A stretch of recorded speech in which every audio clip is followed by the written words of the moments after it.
지난 주말 대구의 동대구역 앞에 무려 7만 명의 시민들이 모였습니다. 이들은 국민의힘의 대규모 장외 집회에 참여해 정치적 의사를 표출했습니다. 장동혁 대표는 이재명 대통령에 대한 강력한 발언으로 군중의 열기를 더했습니다. 이 집회는 대여 투쟁의 일환으로 국민의힘이 정부와 여당에 대한 저항 의지를 나타내기 위해 열렸습니다. 장외 집회는 지지자들에게 큰 힘을 주는 중요한 행사로 자리 잡고 있죠. 참여한 시민들은 정치적 보복에 반대하는 목소리를 높였습니다. 장동혁 대표는 단상에 올라 이재명 대통령의 5개 재판을 재개해야 한다고 외쳤습니다.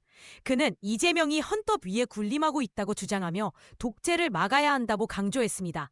구호를 외치는 시민들의 모습과 피켓은 현장이 뜨거운 열기로 가득 차 있었음을 보여줍니다. 이처럼 국민의힘이 대규모 집회를 열고 목소리를 높이는 것은 최근 정치적 갈등이 심화되고 있다는 것을 반영합니다.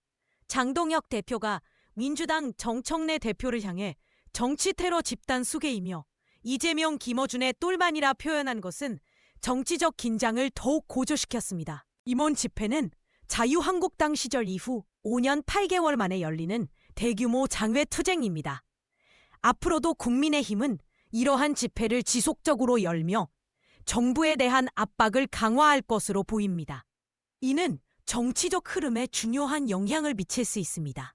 이 집회의 핵심 메시지는 이재명 대통령의 재판 재개와 정치적 불공정에 대한 저항입니다.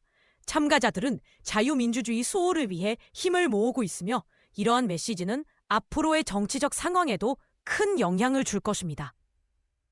결국 이번 대구 집회는 정치적 공방이 격화되고 있는 상황에서 국민의힘의 저항 의지를 재확인한 자리였다는 점에서 중요합니다.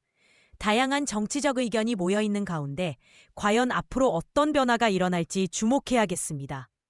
이러한 정치적 상황 속에서 시민들은 더욱 활발히 의견을 개진할 필요가 있습니다. 여러분도 소중한 목소리를 내고 참여하는 것이 중요합니다.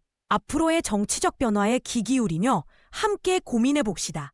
장외 집회는 그 자체로 시민 참여와 민주적 의사표현의 장이 됩니다.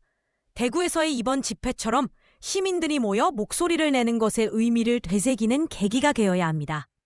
마지막으로 이번 집회에서 드러난 다양한 메시지와 시민들의 열기는 앞으로의 정치적 상황에서 중요한 역할을 할 것입니다.